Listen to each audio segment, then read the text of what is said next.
Bom dia, tarde, noite ou madrugada, a hora que for. Eu sou Stamato, autor da Era do Abismo, e hoje eu vou falar dos elfos dos livros do Hobbit e do Senhor dos Anéis.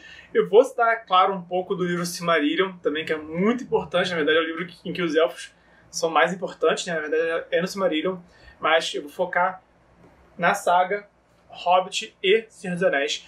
E vou falar aqui, é um olhar aprofundado desse povo, dessa raça, desse world building do Tolkien, que é um divisor de águas para a literatura fantástica. Então não podia deixar de falar, não podia deixar de analisar com mais profundidade os principais aspectos da obra dele. Então eu vou falar aqui da inspiração, do que inspirou os elfos do Tolkien. Vou falar aqui também do histórico deles, da aparência dos elfos, do comportamento, das habilidades, da cultura dos elfos e também as regiões que eles habitam, as relações deles com outros povos. E vou citar aqui alguns elfos notáveis, os mais relevantes para a saga do Senhor dos Anéis. Então, realmente para a gente ver como que o Tolkien criou e também como que ele apresentou e desenvolveu esse povo na saga dele. Então confere até o final desse conteúdo. Se você gostar, clica no joinha. Se quiser mais conteúdo como esse, se inscreve, ativa o sininho. E se você conhece alguém que pode se interessar por esse conteúdo, envia também na rede social, tá? Então, as inspirações do Tolkien para criar os elfos são principalmente mitológicas. Os elfos existem na mitologia germânica, existem na mitologia céltica, então eles realmente são assim, fazem parte do imaginário anglo-saxão, só que de uma maneira bem diferente, tá, do que o Tolkien usou. Eu, Bernardo aqui, suspeito que também teve alguma inspiração em Shakespeare, porque, por exemplo, a rainha Titânia é uma rainha das fadas, que é uma personagem muito importante nas histórias, né, na escrita do Shakespeare, tá? Então, assim, Shakespeare, antes do Tolkien, séculos antes do Tolkien, foi, assim, um dos primeiros a usar essas fadas, esses seres místicos, de forma mais antropomórfica, tá? De forma mais humanizada, tá? Então, a Titânia era uma fada, ela era um ser sobrenatural, mas ela tinha uma aparência e tinha, assim, aspectos humanos, tá? Então, talvez, né, o Tolkien tenha me inspirado, né? Porque na verdade, os elfos mitológicos, eles possivelmente são mais próximos dos elfos do Harry Potter, né? Que são pequenininhos, são às vezes são vistos como feios, às vezes como bonitos, tá? Mas os elfos mitológicos são mais próximos das fadas do que das pessoas, tá? O Shakespeare foi um dos principais autores a aproximar as fadas dos humanos, né? E depois o Tolkien criou os elfos. Então, assim, é impossível ignorar essa ordem de fatores aqui no desenvolvimento, né, do imaginário dessa raça.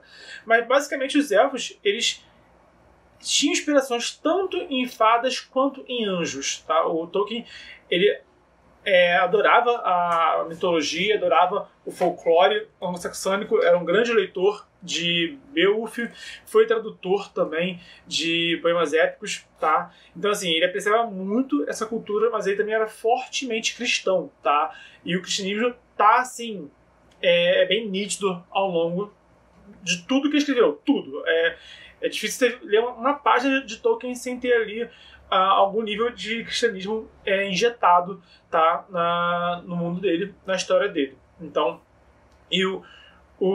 os elfos, justamente por serem mais próximos dos Valar não sei pronunciar, me perdoa, tá? Mas dos Valar. Os elfos, por serem mais próximos dos Valar, os Valar são basicamente anjos, tá? Eles têm também esses aspectos angelicais idealizados, né? Idealizados do ponto de vista caucasiano, né?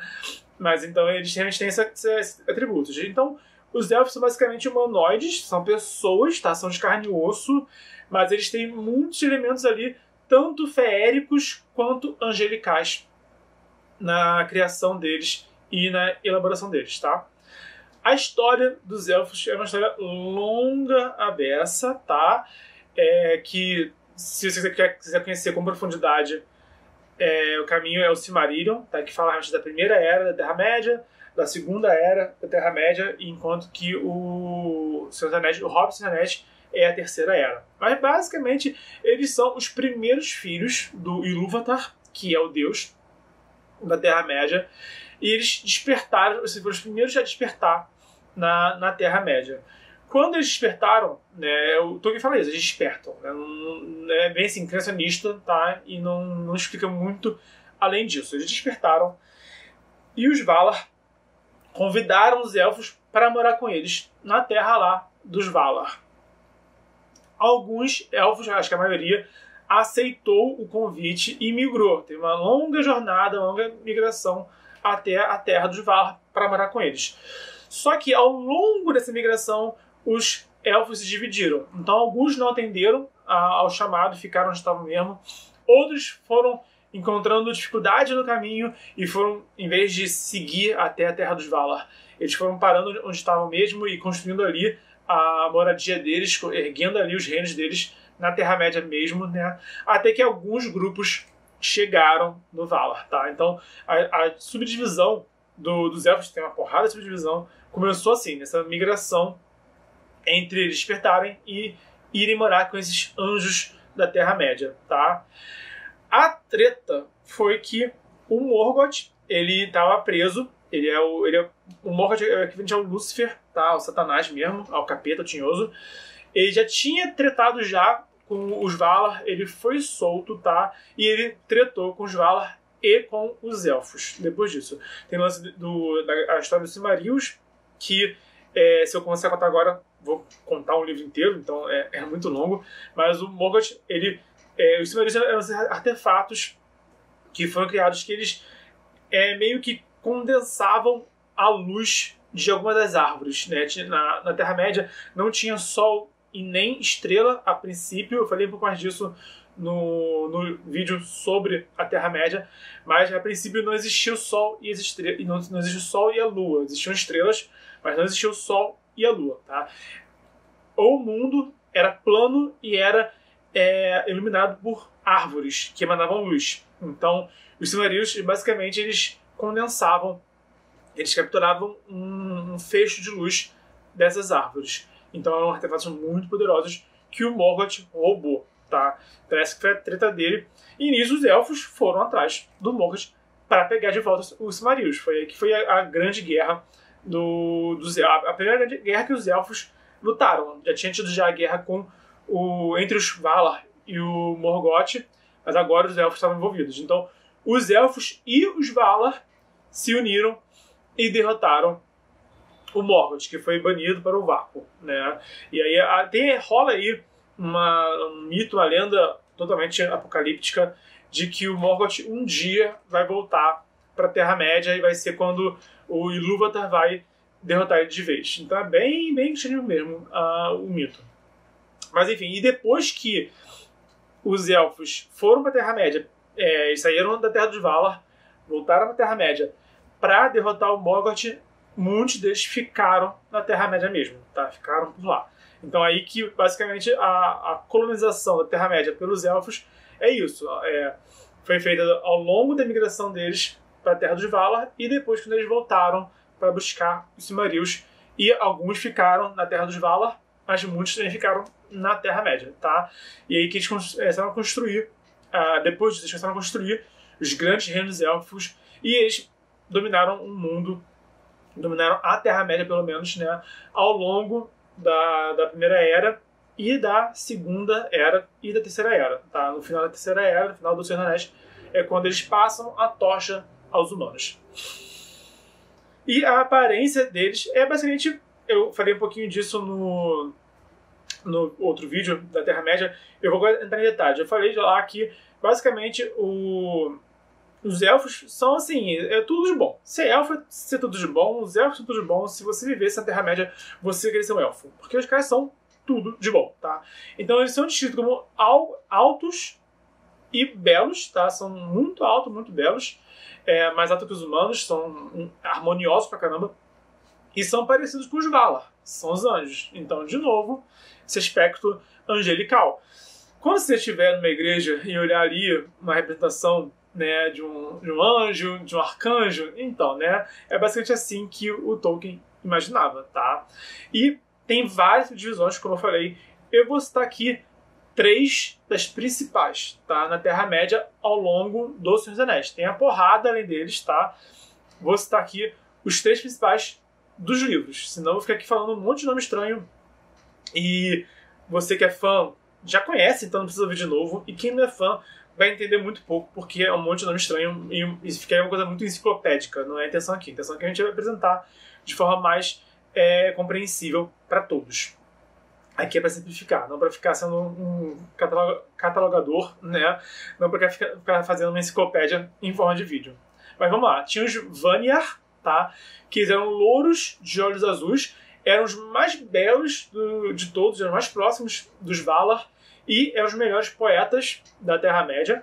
Tinha os Noldor, que tinham os cabelos negros e os olhos cinzentos e eram os detentores do conhecimento, tá? Enquanto os outros eram muito da arte, da parte da arte, né? Eram cantores, eram pintores, eram poetas, né? Os Noldor eram mais sábios, né? Eram mais dos estudos do que da arte em si. E os Teleri, que eram parecidos com os Noldor, só com a pele um pouco mais escura, né? Então, eles tinham também cabelo negro, tinham também os olhos cinzentos, mas não eram tão pálidos. E eles eram bons navegadores, tá? Esse que é o grande diferencial dos Teleri. Eles eram os melhores construtores de navios e barcos da Terra-média. Apesar de que as histórias terrestres não incluem muita exploração marítima, né? Não incluem muitas nem batalhas navais, né? O principal meio de tipo, a navegação no Terra-média é citado porque os elfos, no fim da vida deles, quer dizer, quando eles decidem que chegou o fim da vida deles, eles podem migrar, né, para a Terra dos Valar e através de barco, né? Então, assim, esse é o máximo que fala em detalhes sobre navegação e ainda assim é uma coisa muito mística, né, no Senhor dos Anéis. O comportamento deles é que eles são um povo altivo, um povo sábio, tá? Eles são um tanto arrogantes, tá? Mas não é algo assim também que eles são muito orgulhosos deles mesmos, o que é um reflexo, né, do comportamento britânico, né? O britânico ele tem muito orgulho de ser britânico. Tolkien tinha muito orgulho ele tinha orgulho de ser cristão, tinha orgulho de ser britânico, tá? E assim, isso acaba dando a eles um ar um tanto pomposo, um tanto arrogante, na melhor das hipóteses, tá? Na melhor, né? Em alguns pontos, né, podem chegar a ser xenofóbicos. Alguns elfos chegam a demonstrar essa xenofobia, né, em alguns momentos, mas, no modo geral, assim, o Tolkien tenta também apresentar isso daquela forma. Ele é orgulhoso, né, tipo, você vê um Legolas, né, você vê um Elrond, eles são orgulhosos de si, né, são orgulhosos do povo deles, mas também não são hostis aos outros, eles também não chegam a ser soberbos, não chegam a ser também racistas, preconceituosos, tá? Não ao longo da história, assim que eles são retratados. Hoje em dia, século XXI, isso é muito debatido, tá? Debate-se muito a forma como os orcs e elfos são representados, tá? Mas isso é um debate que é válido nos dias de hoje. Quando o Tolkien criou, tá? O Tolkien que lutou na Primeira Guerra Mundial, o Tolkien que era professor universitário, sabe? Que era linguista, a mente dele era outra, tá?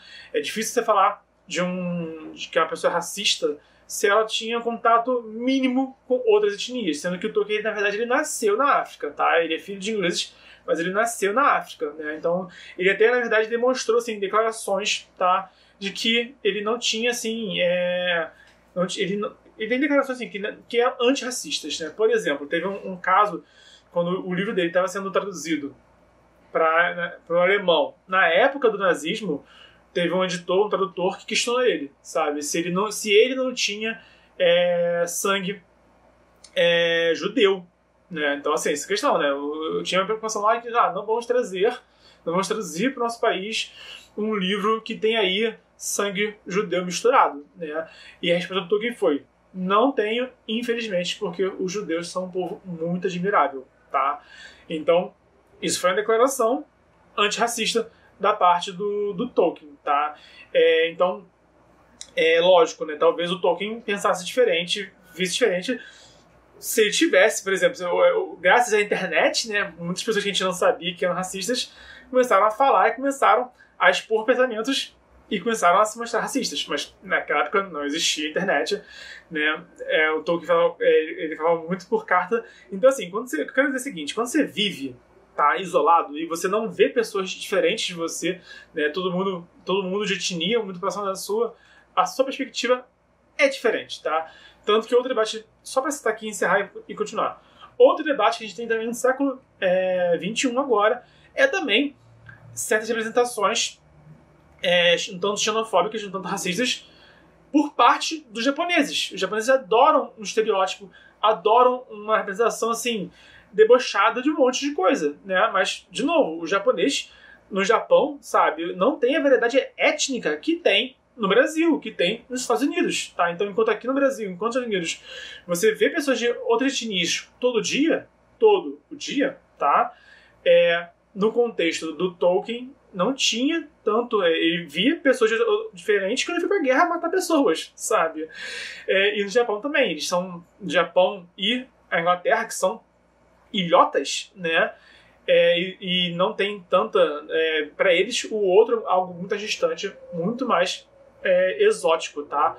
Então, a gente tem que lembrar disso na hora que a gente for debater... moto! A gente tem que lembrar disso na hora que a gente for debater o modo como eles representam a eles mesmos e aos outros, ok? Blá, blá, blá, blá, blá. Então, os elfos, eles são altivos, são sábios, eles são um tanto arrogantes, mas eles vivem e pensam e planejam a longo prazo, tá? Então, o Tolkien tem um esforço disso, de falar, cara, o modo de pensar de um ser de 1000 anos, né, ou mais até, é outro, sabe? Então...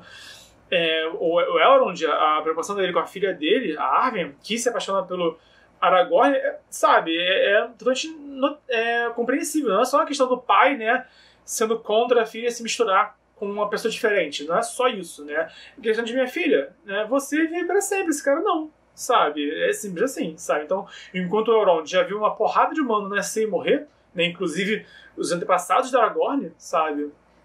Ele tem essa preocupação com a filha dele também. Então eles pensam a longo prazo, eles vivem a longo prazo. Isso também é muito nítido em tudo que eles fazem.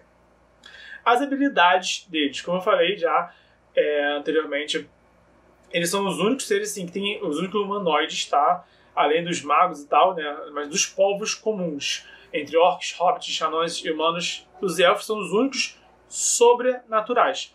Eles não envelhecem, eles não morrem se não for de forma violenta, tá?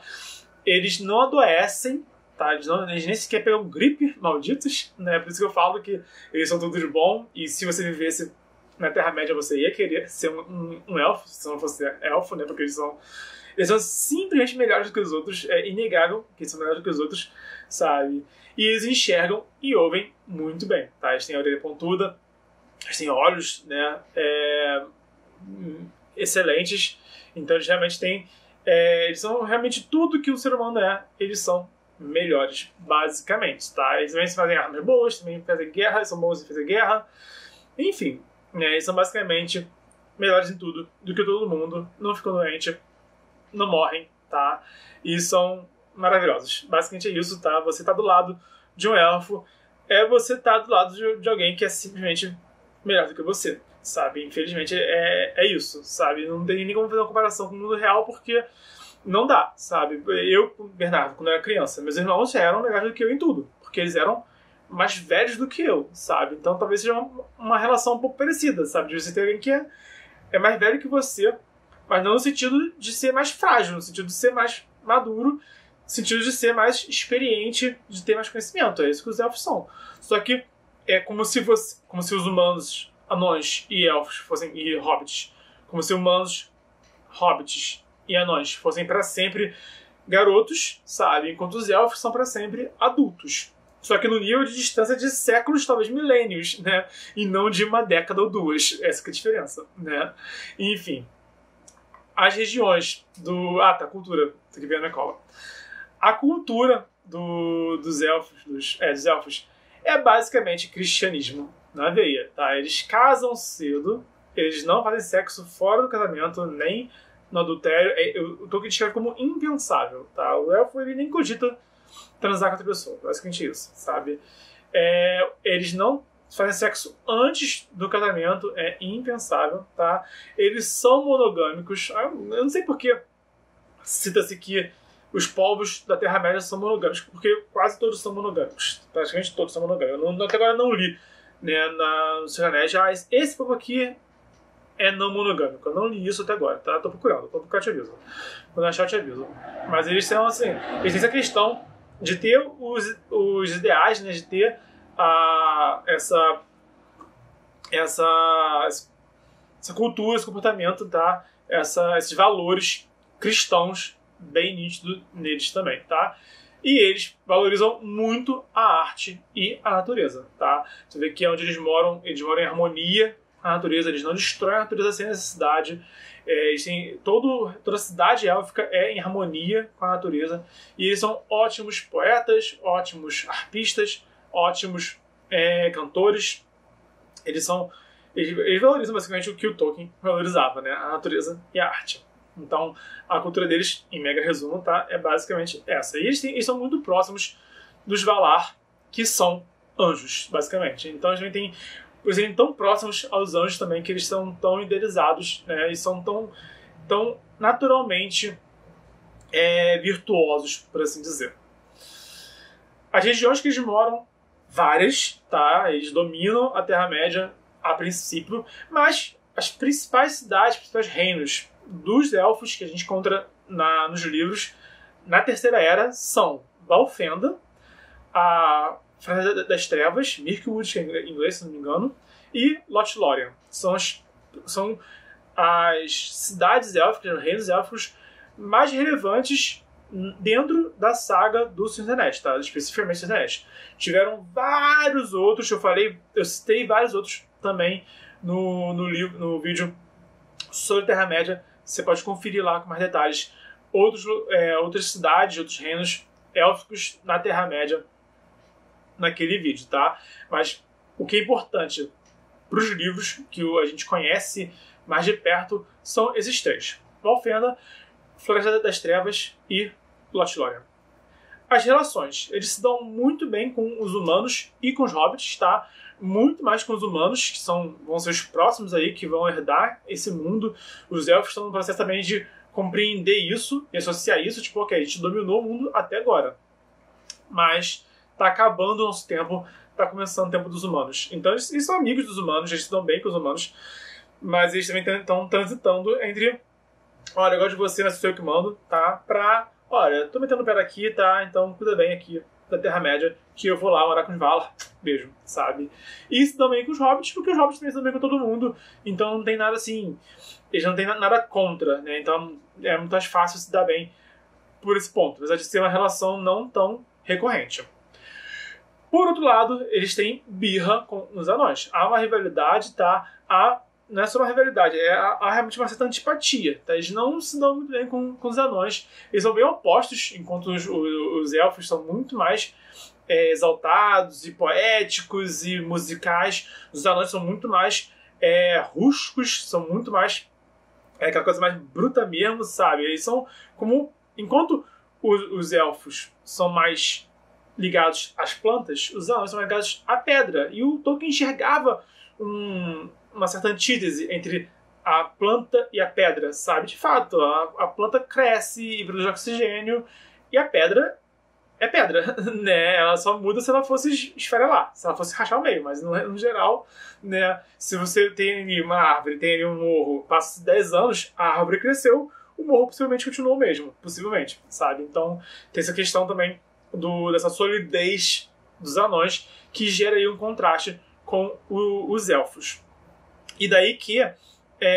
e também tem a questão, talvez tenha a questão que eu posso lembrar, que os anões eles foram criados antes dos elfos, mas o Ilúvatar só permitiu que eles acordassem depois dos elfos. Enquanto o Ilúvatar ele criou os elfos e criou os humanos, foi um outro Valar que criou os anões, tá? O Ilúvatar não mandou que destruísse aquele povo, mas só deixou que eles despertasse na Terra-média depois dos elfos. Então também, talvez por ter também essa questão de quem veio primeiro, anões ou elfos, talvez também seja uma questão de atrito entre eles. E os elfos são grandes inimigos dos orcs, porque todo mundo, na verdade, os orcs que são grandes inimigos de todos. Mas aí, como também os elfos são um povo que dominaram a Terra-média e os orcs são os grandes inimigos, são assim, um povo que tem mais competição, que tem mais aí conflito entre elfos e orcs, tá? Mas também porque os orcs são a principal força do Morgoth, são a principal força do Sauron, então para você enfrentar o Morgoth, para você enfrentar Sauron, é sinônimo de matar orc, matar goblin, tá? Que no caso da Terra-média é meio que sinônimo, os dois. Então, por conta disso tudo, e os elfos enfrentaram Morgoth e Sauron, também enfrentaram muito os orcs. Então, a relação de total inimizade é uma relação meio também como era a Inglaterra e os nazistas na Segunda Guerra Mundial, tá? Uma relação meio assim, mano, é inimigo, não tem o que fazer, é inimigo e ponto final, sabe? Desumaniza que a guerra tem que continuar. Basicamente, a mentalidade, infelizmente, era essa, tá? Por fim, os elfos mais notáveis são a Galadriel, que é tida como a elfa mais poderosa de todos, né? De todos os elfos, ela é mais poderosa por alguns, tá? Alguns consideram ela a mais poderosa de todas. Ela realmente é quem demonstra mais poder, tá? O Elrond, que possivelmente ao longo da Terceira Era fica em segundo lugar, tá? Ele não demonstra tanto poder no sentido mágico da coisa, mas ele é um grande guerreiro, ele tem muito conhecimento, ele é muito sábio, né?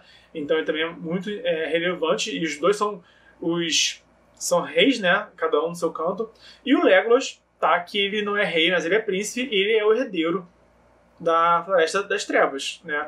E o Legolas é quem tá ali lutando ao lado da Aragorn e do Gimli e do Anel, né? Quem compôs do Anel. Então, ao longo da saga aqui, do Hobbit e do Senhor dos Anéis, esses são os 3 elfos mais relevantes nessa história. Tiveram 1000 outros antes deles, mas aí já é Silmarillion, que não é o foco aqui desse conteúdo agora, tá? Estou mais focado em como que o Tolkien de fato usou eles para os livros que o Tolkien publicou. O Tolkien, ele escreveu Silmarillion, mas ele não terminou de escrever, ele não terminou de editar, tá? E foi o filho dele que editou, que tinha escrito e publicou. Mas muita coisa lá, o Tolkien já tinha dito que não estava satisfeito e que não seria publicado daquela forma. Essa é outra história. Por hoje, é isso. Se você gostou do conteúdo, comenta aqui embaixo quem é o seu elfo favorito da Terra-média. Qual é o seu elfo favorito de todos, tá?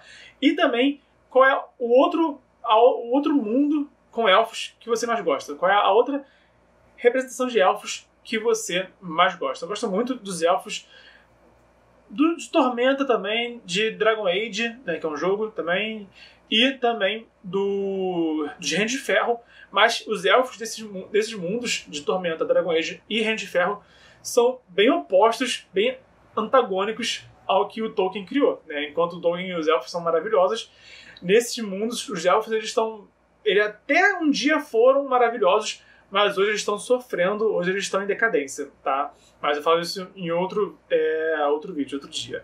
Comenta aqui qual que é a outra representação de elfo que você mais gosta e quem é o seu elfo favorito, tanto do Senhor dos Anéis quanto também fora do Senhor dos Anéis. Estamos no desafio 366 dias de escrita, vídeo de mercado editorial, escrita criativa e cultura pop, sob o olhar de um escritor de literatura fantástica, todo dia de 2020. Então, até amanhã.